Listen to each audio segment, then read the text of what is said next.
जय हिंद जय भारत। तो पूर्व सैनिकों के लिए आखिरकार मिनिस्ट्री ऑफ होम अफेयर की ओर से इंटेलिजेंस ब्यूरो की वैकेंसीज निकाली गई है और यहाँ पर है सिक्योरिटी असिस्टेंट के पद। विस्तार से जानते हैं इस वीडियो के माध्यम से। चैनल को सब्सक्राइब नहीं किया है तो कर सकते हैं।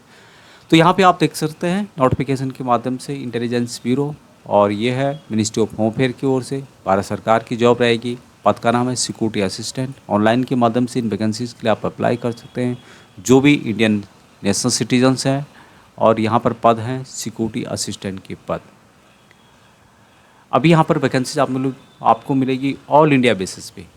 भारत सरकार के अंदर का जो होम मिनिस्ट्री की ये जॉब है, इसमें आपको हर स्टेट के अंदर इन्वॉल्वमेंट मिलेगा, और यहाँ अपनी रिपोर्ट सीनियर के थ्रू जो भी होम मिनिस्ट्री है वहाँ तक पहुँचते बहुत सारे आपने इस तरह की रिपोर्ट देखे होंगे जिसमें कि होम मिनिस्ट्री की रिपोर्ट के अनुसार वहाँ पे ये दंगा होने वाला है या वहाँ की सिक्योरिटी से रिलेटेड ये इश्यूज़ हैं, तो उसको यहाँ पर ऑब्जर्व किया जाता है, उसके ऊपर कार्रवाई की जाती है। तो इसी तरह से ये जॉब रहने वाली है, यानी कि आपका पार्टिकुलर स्टेट में आपकी पोस्टिंग रहेगी और वहाँ की जो रिपोर्ट्स हैं सिक्योरिटी से रिलेटेड क्या कंसर्न है, वहाँ सीनियर के थ्रू आपकी रिपोर्ट आगे पहुँचती है।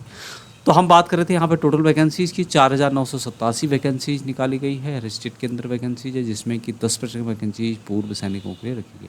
Vacancies reserved for ex-servicemen will be allotted a centralise basis without allotting them to a particular SIB which would allow to SM from all the SIB to complete against vacancies reserved for them. The selection board done on merit basis and vacancies will be allotted to the SIB to which the selected candidate belonged. अब इसका मतलब total यही है कि इन vacancies के लिए आप लोग स्पेशली अपने स्टेट से अप्लाई कर सकते हैं और आपकी पोस्टिंग स्टेट में ही रहेगी। ऑनलाइन के माध्यम से इसकी ऑफिशियल वेबसाइट www.mha.gov.in के माध्यम से, या NSCS यानी कि नेशनल कैरियर सर्विसेज हैं www.ncs.gov.in के माध्यम से अप्लाई कर सकते हैं। अभी जो पोस्ट है सिक्योरिटी असिस्टेंट की पद है, ग्रुप सी के अंतर्गत पद मिलेगी आपको, और सैलरी लेवल 3 के अंतर्गत 21,700 रुपये से 69,100 तक। उसके अलावा जो एडमिसेबल अलाउंसेज हैं गवर्नमेंट के द्वारा दिए जाते हैं, सेंट्रल गवर्नमेंट के अनुसार वो यहाँ पर दिए जाएंगे। ये जो सैलरी आपको 7th पे कमीशन के अंतर्गत मिलेगी और 8th पे कमीशन में आपको उसके हिसाब से दी जाएगी। उसके अलावा यहाँ पर special security allowance 20% of basic pay in addition to the government allowances. 20% आपको सिक्योरिटी अलाउंस अलग से दिया जाता है, जो कि इसमें और ACIO जो बीच में वैकेंसी आई थी उसके लिए भी दिया जाता है। उसके अलावा कैश कंपनसेशन दिया जाता है यदि आप हॉलीडे के अंदर भी ड्यूटी करते हैं तो। अब इसके लिए एसेंशियल क्वालिफिकेशन मैट्रिक पास रखा गया है, आपने किसी भी स्ट्रीम से किया हो। Position of domicile certificate that state against which candidate has apply. जिस स्टेट के लिए अप्लाई कर रहे हैं उस स्टेट का डोमिसाइल आपके पास होना चाहिए। बाकी आपको लोकल लैंग्वेज आनी चाहिए जिस स्टेट के लिए आप लोग अप्लाई कर रहे हैं। अभी यहाँ पर एज जो रखी गई है मैक्सिमम 27 ईयर रखी गई है, लेकिन पूर्व सैनिकों को यहाँ पर छूट दी जाएगी एज पर गवर्नमेंट रूल के अनुसार। The age limit is relaxable for assessment as per government instruction in the regard issue from the time to time. तो जो भी आपकी यहाँ अभी एज है उसमें से जितनी आपने सर्विस की वो मैनेज करने के बाद 3 साल और आपको मैनेज करना है, ये जनरल की बात बता रहा हूँ मैं।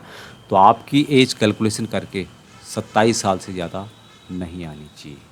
अब यहाँ पर इसके डिटेल्स में बताया गया है कि जो ESM है वो तो अप्लाई कर सकते हैं, साथ में जो सर्विंग पर्सनस हैं, सर्विंग डिफेंस पर्सनल जो डिस्चार्ज आ रहे हैं निकट भविष्य में, वो भी इन वैकेंसीज़ के लिए अप्लाई कर सकते हैं। अपेंडिक्स 4 में इससे संबंधित एक फॉर्म दिया गया है, साथ में जो एक्सेसमैन है उनको अपेंडिक्स 5 में भी एक फॉर्म दिया गया है जिसको फिलअप करना, सबमिट करना ज़रूरी है।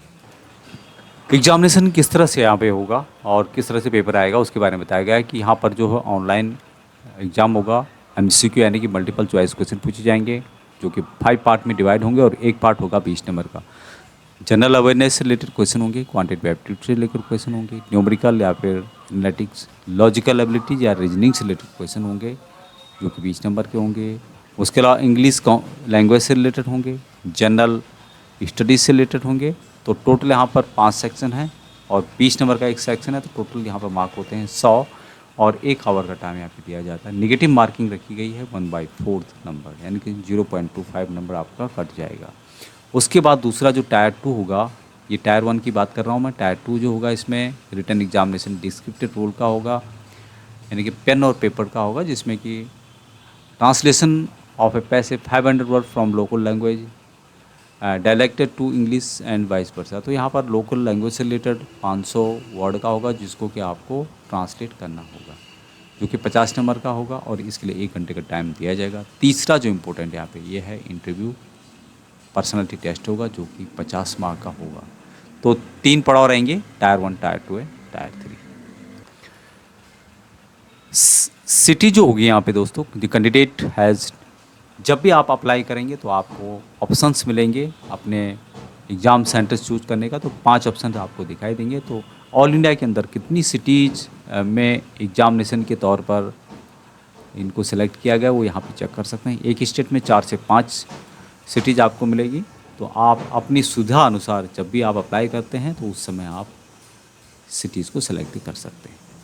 तो एक बार आप नोटिफिकेशन को पढ़ लेते हैं तो आपको जो सिटी है, एग्ज़ाम सेंटर्स की जानकारी हो जाएगी। आपके नज़दीक कौन सा पड़ता है उसका आप डिटेल से चेक कर सकते हैं।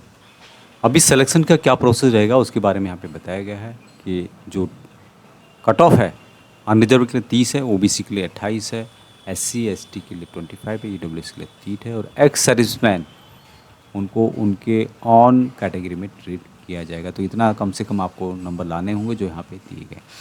अब यहाँ पर जो टायर 1 होगा उसमें क्वालिफाई करने पर शॉर्टलिस्टेड किया जाएगा 1:1:10 के, यानी कि एक बंदे पर 10 लोगों को सिलेक्ट किया जाएगा उनका। टायर 2 के लिए फिर यहाँ पर एग्ज़ाम होगा। टायर 2 एक क्वालिफाई नेचर का होगा, इसके बारे में यहाँ पर बताया गया है कि ये ओनली क्वालिफाइंग नेचर का है। और टायर 1 और टायर 2 सक्सेस होने के बाद आपको टायर 3 के लिए, जो कि 1:5 के हिसाब से बंदों को सिलेक्ट किया जाएगा। उसके बाद यदि आप यहाँ पे पास कर जाते हैं तो आपका मेडिकल एग्जामिनेशन होगा। अभी जो एग्जामिनेशन फ़ीस है यहाँ 2 टाइप से लिया जा रहा है इनके द्वारा। एग्जामिनेशन फ़ीस 100 रुपये है, और दूसरा है रिक्रूटमेंट प्रोसेसिंग चार्ज, जो कि 550 रुपये। ऑल कैंडिडेट के लिए रिक्रूटमेंट प्रोसेसिंग चार्जेस फीस 550 रुपये सभी के लिए है, और जिसमें कि unreserved EWS and OBC category है इनको 650 रुपये देने होंगे। एक्स सर्विसमैन के लिए जो यहाँ पे एग्जामिनेशन फ़ीस है यानी कि 100 रुपये माफ़ किया गया है, तो पूर्व सैनिकों को 550 रुपये मात्र देने होंगे। ऑनलाइन के माध्यम से इन वैकेंसीज़ के लिए 26/7/2025 से अप्लाई करना शुरू हो गया है, और क्लोजिंग डेट जो रखी गई है यहाँ पे ये रखी गई है 17/8/2025। उसके अलावा लास्ट डेट जो कि एप्लीकेशन फ़ीस को जमा करने का है ये है 19/8/2025, और 19/8/2025 तक आपको फ़ीस किसी भी हालत में जमा करनी है। तो जैसे मैंने बताया था अपेंडिक्स 4 इसमें दिया हुआ है form of certificate of serving defence personnel के लिए, और ये है एक एनओसी टाइप का जिसमें कि आपका कमांडिंग ऑफिसर्स के सिग्नेचर होंगे, ऑफिसर्स लिखा प्लेस लिखा होगा, डिटेल्स यहाँ पे लिखी होगी। तो ये सर्विंग सोल्जर्स के लिए हैं जो कि सर्विस कर रहे हैं और रिटायर आ रहे हैं भविष्य के अंतर्गत।